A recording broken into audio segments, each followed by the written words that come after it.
This is an X-ray of tooth number 14, upper first molar.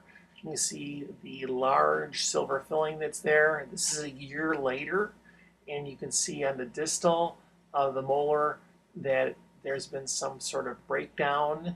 This filling actually has been there for 27 years. Originally was done in 1987. This is 2014. You can see the filling, when you look at it, looks perfectly fine. It's been polished. Actually, I used a amalgam condenser to keep the amalgam nice and condensed so that it could take the forces of occlusion. You can see like the little tooth that's been worn down, and the amalgam as well. Here's the filling initially being removed. Last little piece there that is taken out, and that's the spot on the X-ray that showed that there was some sort of problem or decay. We take a spoon, and you'll see on the root there that there's been some decay, but the rest of the filling, though it's been discolored, doesn't really have decay, and we've been able to have a nice long-term large filling that has worked for many, many years.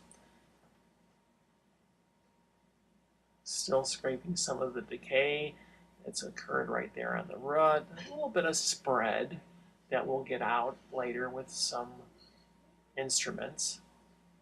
And the white that you see there was a base at the time of that zinc oxide and eugenol that was used, and the rest of it was just tooth structure that's discolored.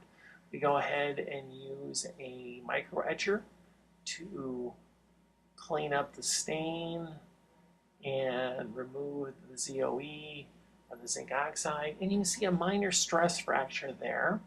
Patient has had no pain whatsoever, and a little bit of leakage on the mesial there that didn't show up very well on the X-ray. If you go back and look at it, it's just a little cloudy, and that was where some decalcification has been occurring, but it really didn't seep into the rest of the tooth.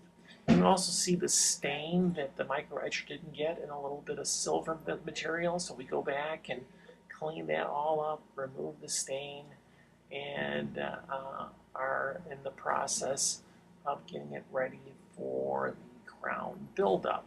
A little more stress fractures. We certainly could leave it in a large filling, but that would not protect the tooth from the fracturing and losing the tooth. And here's a little bit of the decalcification that occurred in that mesial corner that we're removing. And that's the situation with any filling. It's hard to determine if there's really was decay just from x-rays, and we wait until we actually see some sort of problem with it, either on the x-ray or in the mouth. So we've got that cleaned up. We're using some chlorhexidine to remove any excess material there that can also remove bacteria already, but then we notice that there's just a little more decalcification in that corner. So we go back and clean that out, because even though we're going to have a crown, and you could go through and say, well, you're going to remove that in the process of doing the crown, I like to have everything completely clean for the base of the new crown that will be done. So we're going to go through, remove all the decalcification, and get everything completely pristine.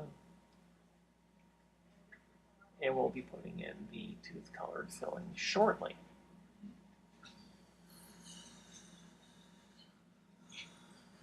Now, this tooth structure is all hard.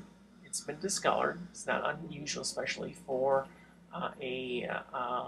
amalgam, where the teeth get darker or blacker from the stain from that. And With that in mind, though, just like we had the base with the ZOE, we're placing a base. This is a modified glass ionomer, and that bonds to the area, has fluoride in it as well. So we'll be able to put in that to give a little bit of protection for the tooth. It's always possible that this tooth will die someday, especially with how much work that's been done on it. But so far, the patient has not had any pain, and we will take care of that if and when that ever happens. It is